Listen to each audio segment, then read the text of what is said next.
High, আসসালামু আলাইকুম। Oppo A3X 3X মানে কিন্তু অন্য কিছু ভাবলে হবে না। এটা হচ্ছে Oppo র নতুন একটা সিরিজ, বলা যেতে পারে এন্ট্রি লেভেলের মধ্যে। এর প্রাইস হচ্ছে 17,000 টাকা থেকে 18,000 টাকা এর মধ্যেই থাকবে, বাট 18,000 টাকার হওয়ার সম্ভাবনা অনেকখানি বেশি। সো Oppo A3X কতটুকু পারফেক্ট আর এই ফোনটি কতটুকু শক্তপোক্ত, এটা দিয়েও কি রড, ইট, ঘর বাড়ি বিল্ডিং সবকিছু ভাঙতে পারবেন, নাকি তরমুজ আনারস সবকিছু আপনি একদম পিষে ফেলতে পারবেন? এইসব নিয়ে আসলে আমরা কথা বলতে চাচ্ছি না, কারণ বর্তমান সিচুয়েশনে বাংলাদেশে যে পরিমাণে ফোনের ব্র্যান্ডিং বা মার্কেটিং যেটাই বলেন না কেন যা চলছে, আসলে আমি বলবো এটা চিপ মাইন্ডের মার্কেটিং এবং একদম মানে সস্তা মার্কেটিং বলা যেতে পারে।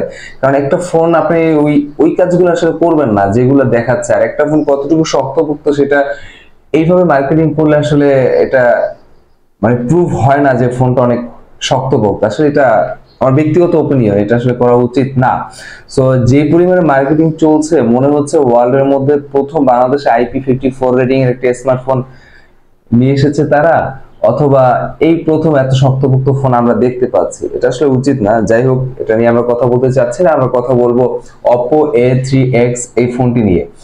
Alright, very good. আপনারা দেখছেন আপনাদের প্রিয় চ্যানেল আরিফ বাংলা। নতুন হলে সাবস্ক্রাইব করতে ভুলবেন না, পাশে থাকা বেল বাটন প্রেস করে দিবেন। যদি ভিডিও কাজের মনে হয় লাইক দিয়ে সাথেই থাকবেন। সো Oppo A3X এই ফোনটির ডিজাইন নিয়ে যদি কথা বলতে হয়, ফার্স্ট ইমপ্রেশন আজকে আমরা দিব।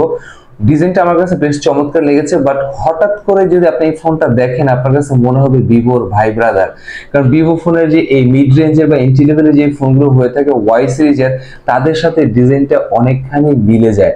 সো আমি প্রথম যখন দেখেছি আমার কাছে মনে হয়েছে ভিভোর একটি স্মার্টফোন, বাট পরে দেখলাম যে না, এটা হচ্ছে Oppo। সো ডিজাইন চিরাচরিত্র যেভাবে পেয়ে থাকে, যেমনটা বলেছি ঠিক তেমনটাই আমার কাছে লেগেছে। আর এর ওয়েট হচ্ছে মাত্র 187 গ্রাম। সো যথেষ্ট স্লিম এবং লাইট ওয়েট রাখার চেষ্টা করেছে।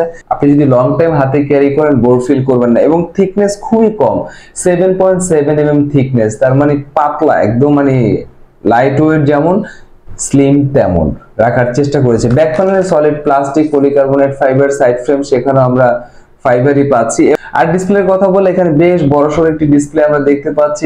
6.67 inch HD plus 90 hertz screen রিফ্রেশের পাঁচ হোল ডিসপ্লে। ব্রাইটনেসটা আমরা ভালো পেয়েছি এখানে 1000 নিট ব্রাইটনেস। তার মানে আপনার সানলাইটে কাজ করতে চান, ব্রাইটনেস নিয়ে আপনার স্ট্রাগল করতে হবে না।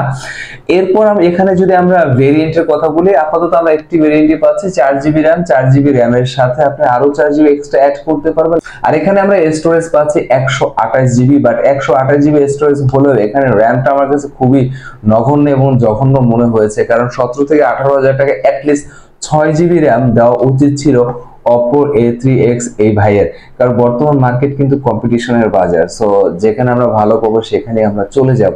আর 128GB স্টোরেজ হওয়ার কারণে মাল্টিপল অ্যাপ নিয়ে মোটামুটি আপনি স্বাচ্ছন্দ্য ফিল করবেন, কিন্তু আপনি গেম যদি খেলতে চান অবশ্যই আপনার স্ট্রাগল করতে হবে, কারণ 4GB RAM। আর 4GB RAM এর পাশাপাশি যে চিপসেটটা আমরা পাচ্ছি সেটাও আমার কাছে মনে হচ্ছে খুব বেশি যে স্টেবল একটি চিপসেট, ব্যাপারটা এমন না। কোয়ালকম স্ন্যাপড্রাগন 6S Gen 1 আমরা এখানে দেখতে পাচ্ছি।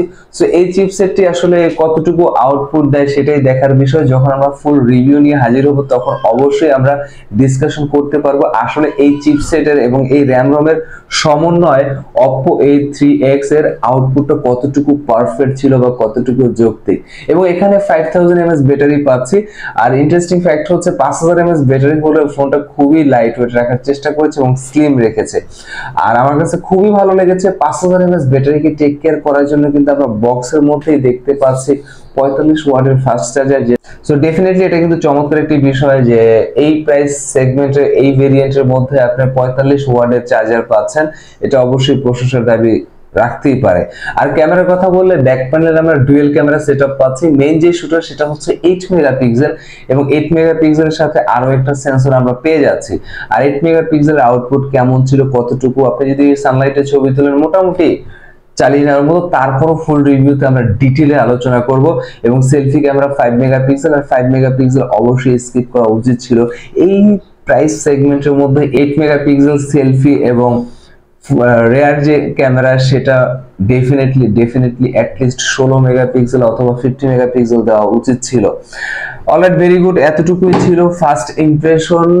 দেন আমরা নেক্সট উইকে না, 2-3 দিন পরে আমরা ফুল রিভিউ নিয়ে হাজির হবো। সে পর্যন্ত অবশ্যই আমাদের পাশে থাকতে হবে, সাথে থাকতে হবে। আর আপনার কি মতামত, এই যে ফোন নিয়ে যে মার্কেটিংটা হচ্ছে, ঘর বাড়ি সবকিছু ফোন দিয়ে পিটিয়ে ভেঙে ফেলা হচ্ছে, তরমুজ আনারস ব্যানানা সবকিছু পিষে ফেলা হচ্ছে, এটা কতটুকু যৌক্তিক? কোন ধরনের মার্কেটিং আপনার কাছে কি মনে হয়? আর এই টপিক নিয়ে ফুল একটা আমরা ভিডিও বানাবো, সেটা অবশ্যই দেখবেন, এনজয় করবেন, ভালো থাকবেন, সুস্থ থাকবেন। আসসালামু আলাইকুম।